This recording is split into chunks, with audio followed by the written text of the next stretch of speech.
out here at the Breakaway Tavern with the one and only Hellaware. Hellaware Assassin. Hellaware Assassin. All right, this place here, few shows were done here prior to the TOD3. I think they did, they said it couldn't be done again, was done here, where they, Wife Beater and Nate Hatred had that 200 light tube death match, which was absolutely insane. Both those guys was just spilling buckets of blood all over the place. But my first time here was TOD3, where Sexy Eddie came in from Canada. God damn, I need to do some fucking... What the hell am I doing in there, man? Scarring up my beautiful body? No. Come on, cock, I need you for tonight. Oh, shit. Still got a long way to go. Round 1 is out of the way. Got round 2. If I can live through that, then it's on to the finals. Fatal 3-way. Who's gonna survive? Who's gonna even be there? If I'm lucky enough to make it, if I'm lucky enough, I'll be able to use my cock tonight. If not, fuck, I'm gonna have to change professions. Fuck, I'm gonna have to be a priest or some bullshit like that, man. Fuck this crap. Fuck this wrestling. I'm too old for this shit. Ah, God. And he got injured here with the puncture wounds. Everybody knows he squirted it out of his arm into his mouth. But when we first got here, there was a crowd of people out here. I mean, there was a ton of people here for this show. People were parking in this side over here, parking down the street. You know what I mean? Trying to get a spot wherever they can get a spot. And we are outside the Breakaway Tavern in Smyrna, Delaware for the third annual Tournament of Death 3! Are you people ready?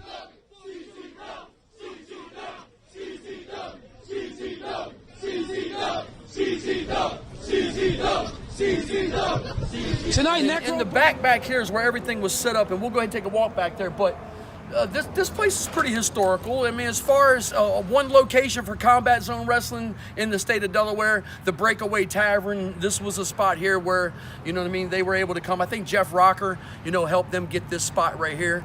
So we'll take a walk in the back. When the blue truck that you guys see in between J.C. Bailey and Wife Beater, that blue pickup truck belonged to a friend of mine named John from Salisbury. All those light tubes in that truck came from my house. My boy who lived behind me was an electrician. And when the old Kmart, or the old Nichols building was remodeled and turned into the Home Depot, he collected all the fluorescent light tubes that were in the building, and we saved them at my house. So that whole entire pickup truck full of light tubes come from my friend Jason Bowler. So let's take a walk back here. old truck full of light. It's right around the corner. Truck. It's right around the corner. We can't see what's going on over there. There it is. Someone call 911. And that's it. So you've seen the videos where Zandig cuts his promo out here next to the building. Tournament of Death 2. J.C. Bailey fell victim to the hands of sick Nick Mondo. But it's a new year, a new Tournament of Death, Tournament of Death 3. And all I gotta say is whoever my opponent is in second round, be ready, because I'm going all the way. And there was a garden hose out here where the wrestlers could go ahead and rinse off, you know, after their matches. It was hot as balls out here as well, because I think those were June or July shows, or maybe even August, I can't remember. But yeah, very, very historical. See, yeah.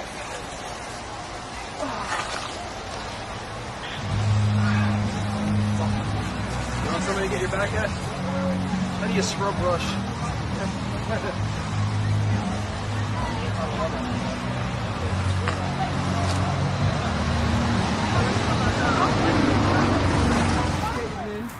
All this was paved. This was concrete, asphalt. Still underneath me, as you can see. It went all the way back. These trees have grown in further. None of these trees were even here. These trees weren't even here. I want to be careful. I don't want to hit no poison ivy. So, all this grass was cut. There wasn't grass here. It was just a lot of dirt and asphalt. Even where you're standing right now, there's asphalt underneath of you. So, like I said, a lot of these trees have grown in, but back here in the back, they had a rider truck set up. And that's where Wife Beater and Necro took the bump off the top of the truck down through the flaming tables. That's when they threw water on Necro and all that shit, and his back was just completely shredded. They would come out this door over here. And if you can watch any early CZW videos, they did the same thing. They came out that door back there in the corner,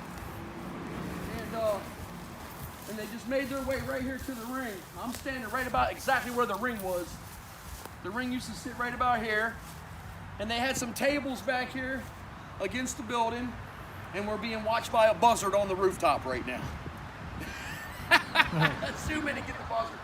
He's even catching this little story too. He wants to hear it. So at TOD3, Sexy Yeti was involved in a match. Can't remember who he was wrestling. Was it JC Bailey he was wrestling? TOD3, I think it was him and one of the Canadian guys. Yeah, I think it was one of the Canadian guys, and he got some puncture wounds in his arm. Arsenal. At Arsenal. And this was the spot where Eddie squirted the blood into his mouth, right here in this ring that was sitting right here.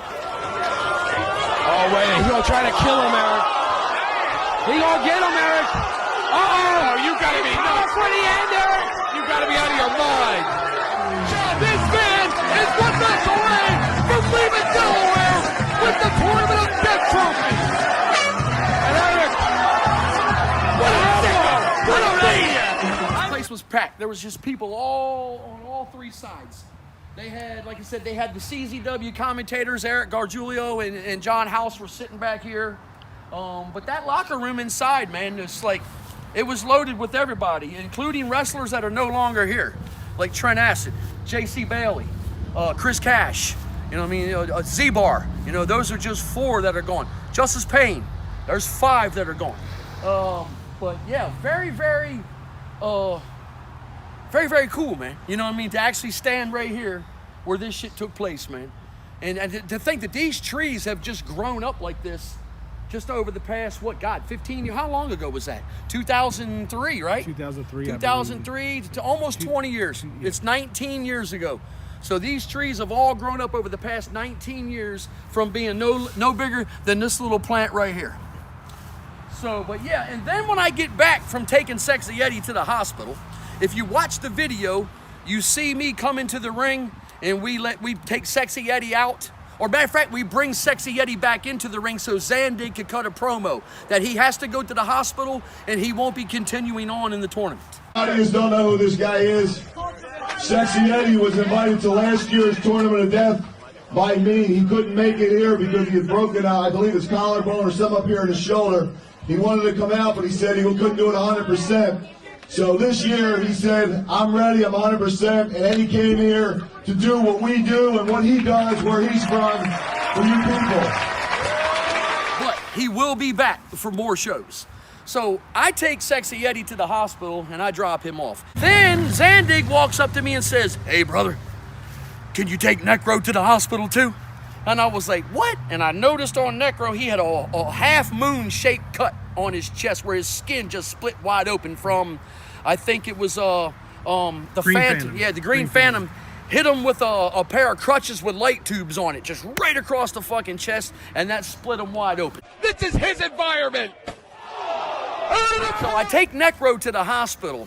Now, already taking Sexy Eddie to the hospital, I had to lie and tell the doctors that Sexy Eddie fell off of an ATV and landed into some pricker bushes and a barbed wire fencing on my property.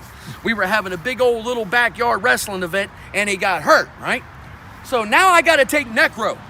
So now I'm driving Necro to Dover and I'm thinking, what the fuck are they gonna think now? I'm bringing this big country West Virginia boy, stands 6'4", 275 pounds. He's sliced up and cut up everywhere. Now I gotta take him to Bay Health.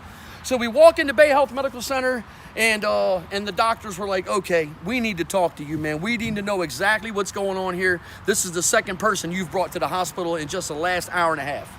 So I went ahead and broke it down to them and told them who they were, who we were, and what we were doing.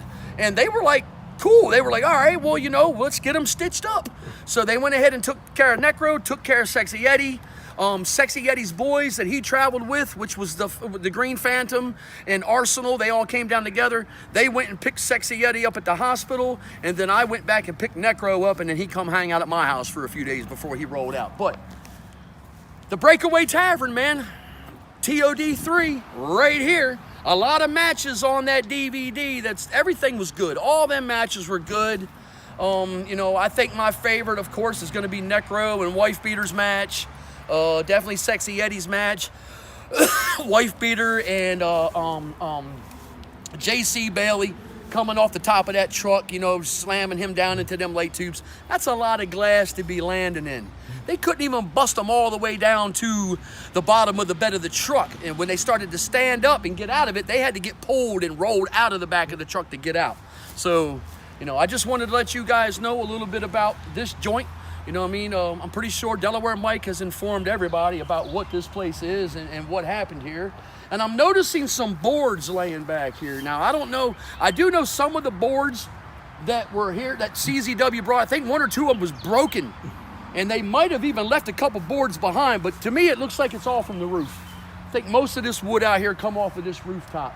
But there was debris that was left here. If people would have came here the day after that wrestling show, you could have picked up pieces of broken tables, light tubes. I mean, they just swept everything up in a pile, wrapped it up in plastic, and took it out of here. But there was debris left behind, you know what I mean? And that's it, man. I can't believe that this place is like falling apart like this.